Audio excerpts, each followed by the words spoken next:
Alright, here we have some really, I don't know, some drama. This is drama. This is real drama. First of all, geologic drama. Second of all, mycological drama. Third of all, entomological drama. Oh! You see, that thing is alive. I mean, we got life everywhere here.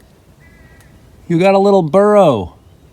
It's got a little burrow into this fruiting body. Oh, now that is a fruiting body.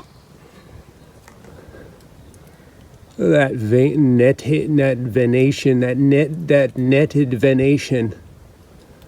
Look at those hairs, and it's like they're kind of rotting in this cool way. What are you? Who are you?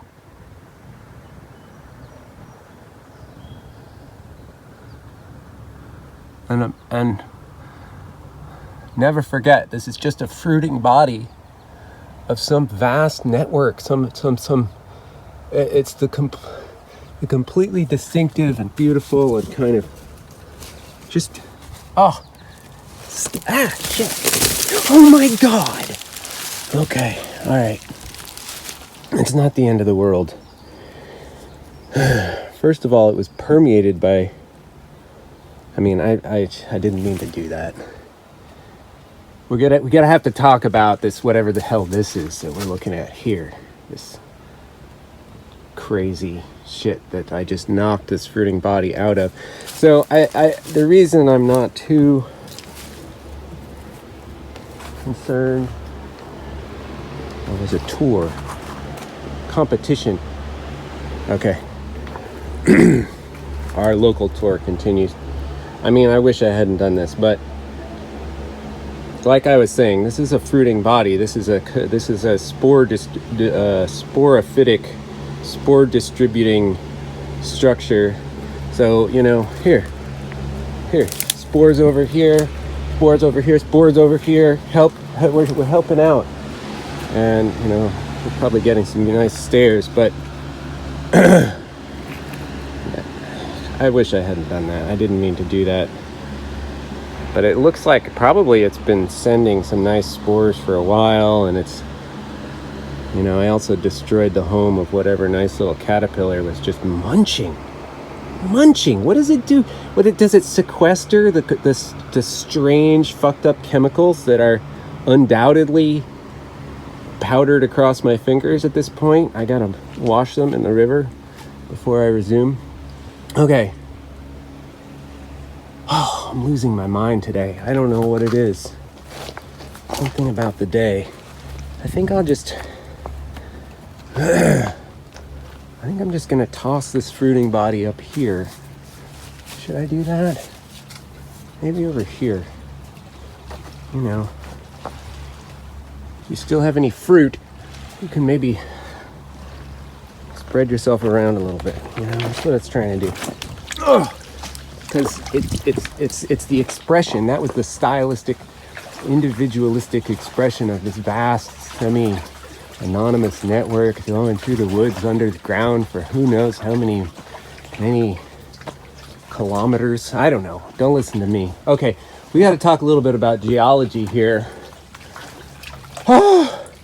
Because it's just questions are proliferating, and I just want to draw your attention to some phenomena. Look in there. That's cool. That's pretty cool.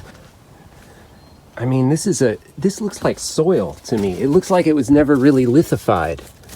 It looks like it was never really rockified. I mean, it was rockified, but it's so crumbly. It's so crumbly, and there's these irregularities. I mean, look at those nice bedding planes, and this is lithified. This is very lithified. I mean, it's still somewhat crumbly, but it's clearly more lithified.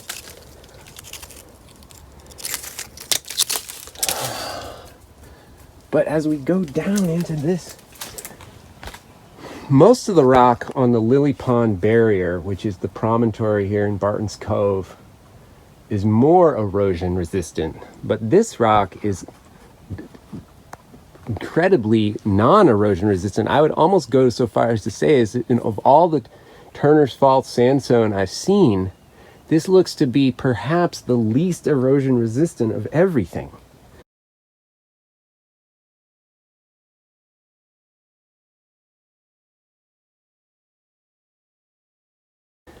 It's really, well, there's some pretty erodible stuff, but this is really standing out to me. I mean, it's almost I think maybe they would call this a paleosol, a soil, basically a fossilized soil. I mean, these are lake bottom deposits, probably, I would say, judging by the thinness of the lamination and the fineness of the sediments. And that's what most of the sediments are supposedly around here. So low energy and depositional environment, large lake, relatively fine sediments drifting through the lake, not much current, settling down in a kind of seasonal way, right? Kind of seasonal way. So, and that's called varving. And we see that, you know, throughout history. So, I don't know, a little line of thicker sediments, maybe that's one big storm, and then another 100 years later, another big storm. I don't know exactly, but these thin, dark layers, those would be, you know, one season, maybe, making this thin, dark layer. It's seasonally controlled. Look at that. It just wants to crumble away. You just brush it, like when I knocked that poor fruiting body down to its doom. But here's a big chunk of rock that is lithified, you know, stuck in here. And so in a future episode, we're going to have to talk about the brecciated nature of the Lily Pond barrier. However, just wanted to get up in here and look at this, because this is some interesting shit, man. What the hell is going on here? Fuck! Glacial deposits. Absolute glacial till. It's nice bedding on it. Are we gonna focus? Yeah. Absolute glacial till. But what is this? Is this glacial till shoved? Oh, Jesus. Sorry. Okay. Is this glacial till shoved up, just smooshed against the 200-year-old rock that's incredibly, or is it till? Why is there tills shoved into the layers? What is this? How can this be? It's shoved in. It's not flopped on top. It's shoved. It's squeezed. Recent till,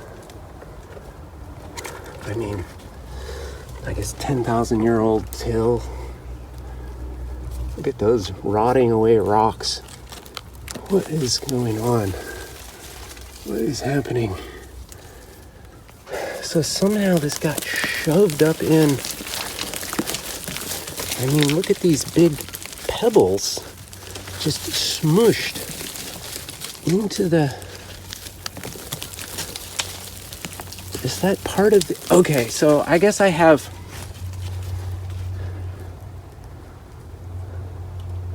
a hypothesis for this, but... Oh, it's a mind bender. It's a real mind bender, because I just don't quite know what to... Ooh, fruiting body. Ah, that looks the same. That's the same one. Same kind, probably the same plant, so to speak, to use the incorrect term. It's just like this 200 million year old lake bottom deposit. It's very rusty, very ironaceous. Are almost just like they were just laid down yesterday. I don't know. Okay, so I'm just thinking here. There's a nice big clast. You know, the glacier is plowing along. I think we're going to have to zoom out to really explain this. I think we're going to have to think about it, ponder, hypothesize, test, the whole kit and caboodle. But basically, I kind of think this is some nice till that the glacier just, as it was coming south, just decided to just grind into the face, grind, smush, grind, push, push, push into the face of this incredibly breakable, unlithified layer here, and just grind it into the face of it and just leave it there. And then I guess the river, the subsequent, the movement of the river here behind me somehow opened this up. And I mean, that's my hypothesis. Those stones have fallen down from above. No, one of them's sticking in the, oh, see, look, there's a little jointing. There's a joint here. See, there's a joint in the rock. Not really a fault. Nothing has moved along there very much, but it's a joint. And then wedged into that joint, we have some nice rounded, riverized glacial clasts. Glacial till shoved in, just inserted, injected into the gap there, and now it's eroding away. Okay, I'm just marveling. I mean, I guess since this is a glacial video, we can now discuss the phenomenon of the glacial clast, which is a phenomenon I love to discuss, and I just can't get enough of it. Oh, I've done it so much, so many people, but here we are once again discussing the glacial clast. So it's a nice smooth rock surface here. Get it even smoother. And that's not. That is. That's not. That is. That's not. And other things about this. A clast is just any piece of material that is relatively stable, that hangs together. This is a rock. This is a clast, but you can have pieces of mud that are kind of classed within a different. Anyway, this is a glacial clast in that it bears the marks of its participation in the drama of glaciation, namely these smooth surfaces with striations. See, as you turn that against, there's a nice one, that line. See how it's going along the long axis right there, and if you zoom in even more, it's just covered in these little scratches, scritchy scratch, scritchity scratch, scratcher scritch. And those are the surfaces between the bedrock. That was, as it was a kind of a tooth that the glacier enlisted in its project of scouring to shamelessly anthropomorphize the glacier. Had a project of scouring, and it picked up this nice clast, and it said, "Will you be my tooth?" And the clast said, "Absolutely, glad to help." And the glacier said, "All right, let's get going." And the clast said, "Whoopee!"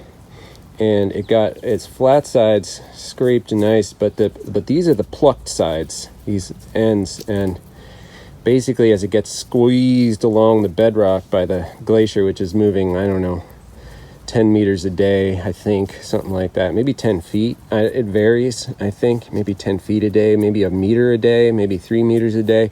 I don't know. Something like that. Pretty damn fast in geologic terms.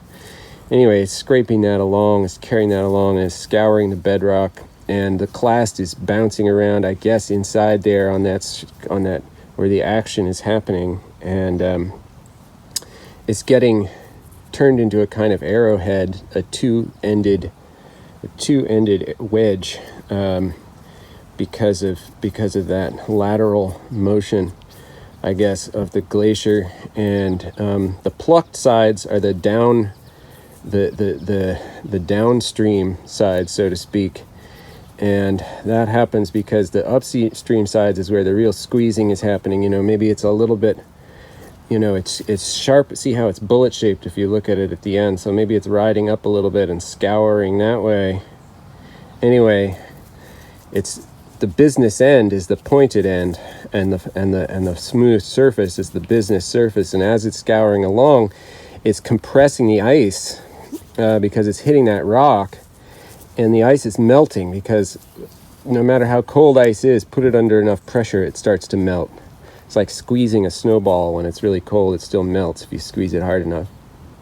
And so that water that's sort of squeezed out by the friction then refreezes on the downstream side of the clast, freezes everything together because the things are moving kind of slowly, and then pulls off these chunks of the clast as the glacier moves on. And that happens at multiple scales during glaciation. Anyway, so these are glacial clasts. Many glacial clasts dropped here, not really tumbled by rivers, but instead scoured and bulletized, football-shapedized by that ice sheet. That's one, that's one, that's one. These big ones, that's one too. Not all of them. If they have the sharp edges, then it's not, but jumbled together, many different rock types. This is an igneous rock. So a lot of glacial action here. The glacier has dumped many of its teeth that it used for a while in this place, in these sediments right above here, and then the river eroded them out. Anyway, that is to say, I can imagine the glacier squeezing that till and forcing it into this strange zone. So that's 19 minutes of incredibly boring and annoying pontification. So, you're welcome.